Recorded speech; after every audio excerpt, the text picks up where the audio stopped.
All right, so this is part two of my video on Dr. Umar. I learned who he is, by the way. He has a Wikipedia page, and he's a real work of art. Apparently, he has a little problem with fraud, especially when it comes to education. I'll put a link in the description below if you want to read more about Dr. Umar. My first video, part one, was kind of a big hit. It got about 3,000 views and had about 95% likes in the comments. Well, that's good. So hopefully this one here is going to be just as popular. This is a podcast on the art of the art of dialogue YouTube channel, and I don't know who Art is, but he doesn't speak much either. But at any rate, let's pick up where we left off. Hello out there. I am trying to get through. With cold, blunt analysis cradled in the warmth of reasoning, it's time for Johnny Walker Dread to straighten you out on a thing or two. Emanating all the way from exciting Las Vegas, Oklahoma, it's time for the Johnny Walker Dread Show. But if y'all think y'all gonna hurt me and do damage to me, I'm gonna do whatever I can to protect myself. And according to the law, Art, he was within his right to do so. I don't think he intended to kill the brother.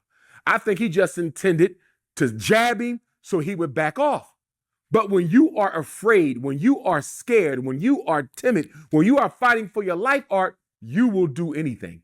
How many women have shot and killed domestically abusive husbands and didn't do it on purpose?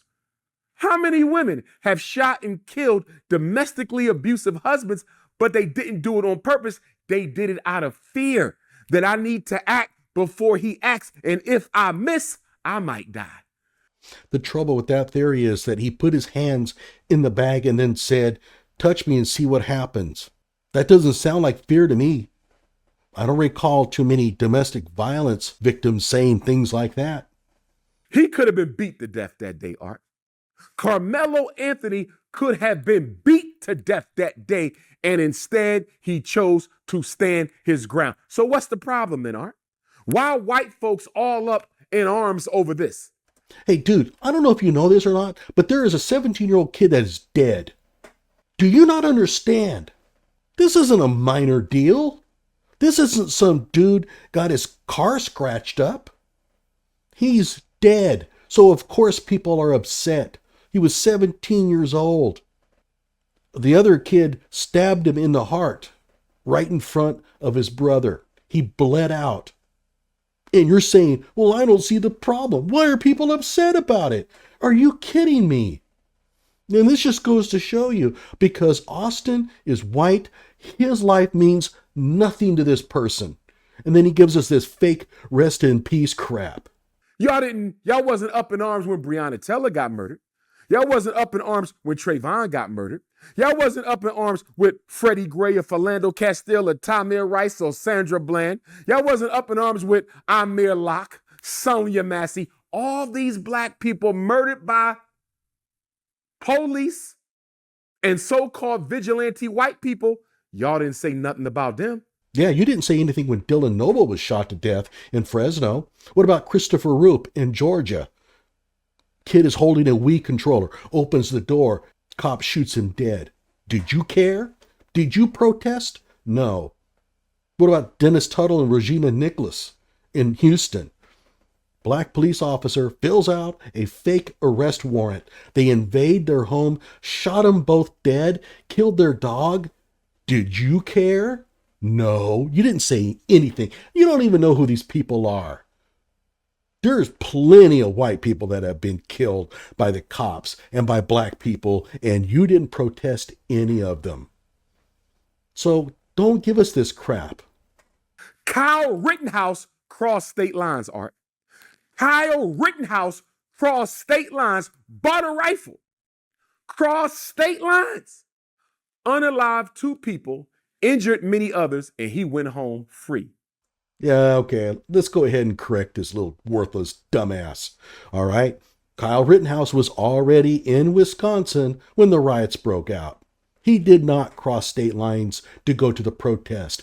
He crossed state lines to go to work. He was staying in Wisconsin with his friend. Kyle didn't buy a gun. He borrowed his friend's gun. And he didn't wound many others. He only wounded one other. But other than that, you did great. No conviction. George Zimmerman pursued Trayvon Martin with a gun, shot him in cold blood. He went home. Yeah, were you there? Did you see what happened? No. There is no credible evidence that George Zimmerman killed Trayvon Martin in cold blood.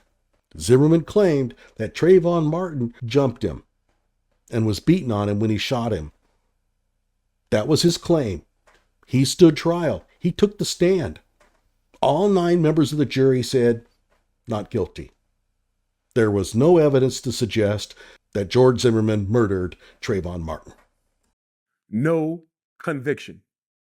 Daniel Penny choked our brother Jordan Neely to death in a New York City subway. Daniel Penny choked Jordan Neely to death in a New York City subway, Art. No conviction. Jordan Neely, and I'm trying to remember who that was. Oh yeah, he was the one that was threatening to kill other people on the subway. You see, he tends to leave these things out. Daniel Penny pursued Jordan Neely. George Zimmerman pursued Trayvon Martin. Kyle Rittenhouse crossed state lines and pursued trouble, and they went home without a charge. Karmelo Anthony was sitting under a tent so he couldn't get wet. None of those descriptions even come close to matching what actually happened. He was sitting under a tent so he couldn't get wet, and 2 racist white boys, rest in peace to Hunter, condolences to his family. But these 2 racist white boys thought they had a right to forcibly move this black boy from that space. White people have always felt that they had jurisdiction over the black body. It goes back to the plantation days, Art. The problem with this case is the stand your ground law was meant for white people to be used against black people. The stand your ground law was meant for white people to be used against black people. There's nothing in the stand your ground law that mentions anything about race. Was never intended for black people to use the stand your ground law to defend themselves against white people. And guess what, Art? White people don't care whether or not Karmelo is justified or not. They don't care. Yeah, just like you don't care if he's justified or not, because you already have him acquitted, and you don't give a damn what the evidence suggests. The evidence box, remember, I've mentioned this many times. If somebody gave him a box and he opened it up and it showed that, guess what? Karmelo is guilty. Do you think he would turn it over to the DA? Really? He would bury it. He would take a shovel and go into his backyard and he would bury it. He wants Karmelo acquitted because he's black. And that is really all there is to it, guys. As for me, you know what? I'll go where the evidence suggests. Right now, it looks pretty bad for Karmelo.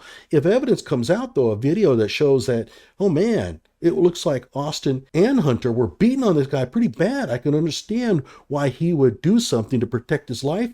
Then I'll change my mind. Okay, I'll do it. My political worldview doesn't depend on Karmelo being guilty.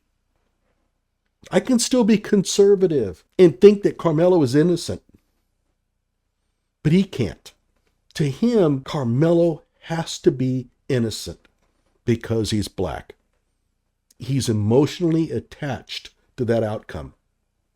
Even if it is proven that Karmelo acted in self-defense, and it will be, they don't care. The problem with white folks is in this country, black people do not have a right to defend themselves from Caucasians. This is a 400-year-old practice. This is a 400-year-old norm. This is a 400-year-old culture. This is a 400-year-old custom, Art. Then how was Andrew Coffey acquitted? Can you explain that? A jury found Andrew Coffey IV not guilty of second-degree murder in the death of his girlfriend, 3 counts of attempted first-degree murder of a law enforcement officer, and shooting or throwing a deadly missile, stemming all from a SWAT raid and shootout in 2017. So he not in court fighting against the law. The law is on Karmelo's side. The problem is, the basic problem of this case in Frisco, Texas, Art, is a black boy valued his own life enough. A black boy valued his own life enough to take the life of a Caucasian in order to defend it. And in American history, you rarely come across black men, let alone a child, who valued his life enough and had courage enough to defend himself against two racists who were trying to harm him. Notice that Karmelo is a child, but he only describes Hunter and Austin as racist. They were children too. He never describes them as children. And I bet he doesn't describe Kyle Rittenhouse as a child, unless he's using it against him, like with the minor possession deal. But if you really want to play this game, let's play it. Okay? Karmelo reached into that bag. He had that knife. At that point, he had time to think it over. He decided at that point that if Austin put his hands on him, he was going to stab him. That's premeditated. He had time to think it over. He certainly had time to give out his little warning. And he just happened to have a knife in the bag. That's going to be kind of hard to explain too. It's not like Kyle Rittenhouse. He had a weapon on him because he was going to a protest where there was violence expected. He said on video during the night that he carried the rifle for self-protection. It was reasonable to carry a rifle in those circumstances. In fact, if my kid was going to go and protect businesses, I would want him to have an AR-15 strapped to him. But why Karmelo had a knife on him? Well, we'll find out maybe. But it's certainly harder to explain. He knows he has a knife on him. Here comes a boy to accost him. Did he not know that there could be some violence here? I mean, I just don't see how innocent he is here.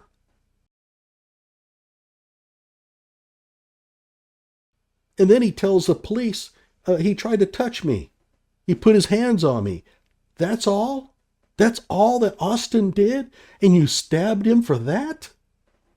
He's going to have to find a way to explain that, because that doesn't look good. And his words indicate that it was only Austin that was accosting him, not both boys. He's going to have to explain that as well. He's got a lot of splaining to do. And I'm not sure he has the answers. Karmelo is in serious trouble here. And let me say this, Art. People are talking about why did he have a knife? He's a black man in Texas. Why wouldn't he have a knife? Are they crazy? No, I'm sorry. He's at a school district track meet.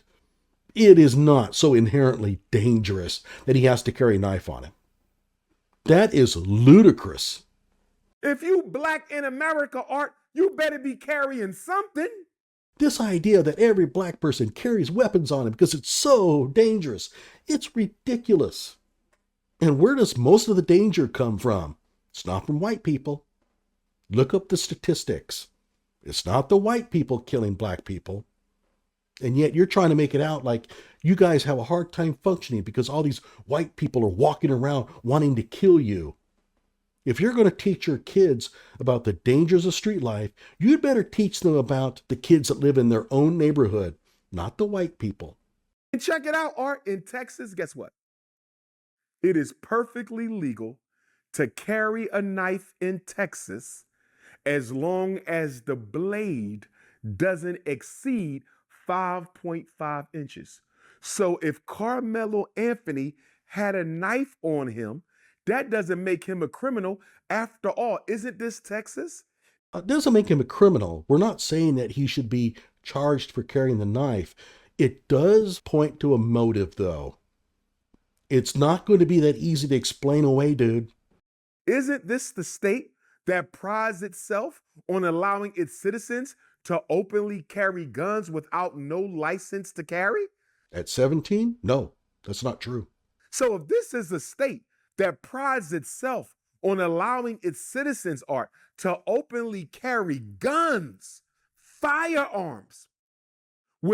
Sure, but if a football player shows up for a game strapped with a gun on him, most people would say, hey, come on, what's going on here? What's the motive? It doesn't make any sense. Sure, maybe it'd be legal for the wide receiver for the Dallas Cowboys to show up with a handgun strapped to him. Okay, maybe it's legal and it's Texas, but I think most people would say, wait, what's he planning on doing here? And if he ends up shooting somebody, people are going to come in and say, why did he have a gun on him? You see a full-blown riot, carrying a weapon, makes sense. Track meet, carrying a knife around in a bag, that doesn't make a lot of sense. So he's going to have to explain that. And this, well, it's Texas, that ain't going to cut it. How many of the other athletes there were carrying knives? Without a registered license to carry? How can you be upset with a 17-year-old black boy who carries a knife for self-protection? When he stabbed somebody else in the heart for no apparent good reason. That's when you get upset. When all that happened was he put his hands on me, that's when you get upset. And by the way, he was breaking the school policy while doing it. He's not supposed to do it. He's not supposed to have a knife on him. Doesn't make him a criminal, but it does make it odd. He had a right to have that knife. He was not breaking the law to have that knife because Texas law allows children even to carry knives as long as the blade doesn't exceed the 5.5. School policy doesn't, though. School policy said that he can't have any knife on him, but he carried one anyway. He doesn't have a right to have a knife on him. You are wrong. You don't understand the word right. If he had a right to have the knife on him, then the school district could not pass a policy that bans knives. So, sorry, man. And the harassment and bullying against his family are completely unacceptable. They threatening the family life. They threatening to harm their home. His father had to leave his job to stay home with his wife and children because white people driving by in cars, threatening their life. They are literally under siege. Yeah, well, the Metcalf family's catching hell too, and let's see what else. Oh yeah, their boy got stabbed to death. That's actually worse. But you know what's so hypocritical about this, Art? White people have always told us what, Art? They say wait until the courts have administered justice, and whatever the courts decide is the letter of the law. Don't they always tell us that this is a country of laws, that you don't take the law into your own hands? They told us that with George Floyd. They told us that with Breonna, Freddie Gray, Philando Castile, Alton Sterling, Amir Locke. Every time a black person is killed, we're supposed to sit down, hold our emotions, fold our hands, Art, and wait for the racist, criminal, injustice system to run its course. Well, why aren't they doing the same thing with Karmelo? Why is his family being intimidated? Why are they being threatened? I'll tell you why, because there's a lot of jackasses out there, okay? Is this news? You think that they aren't doing the same thing to Metcalf? Yeah, we have a whole bunch of immature dumbasses that are in this country that will take advantage of these situations and threaten people. There's nothing new about that. And believe me, it's not like black people don't do this shit too. Tell your story of woe to Kyle Rittenhouse. They drove him and his family into hiding. Kyle's family still lives in fear of this crap. They still get the death threats. So don't give us this crap that it's only just white people doing this. Dumbasses come in all shapes and colors. Why did his father have to take off of work? And then they accused them of tapping into the GoFundMe money when they didn't even tap into the GoFundMe money. Yeah, I don't care about this.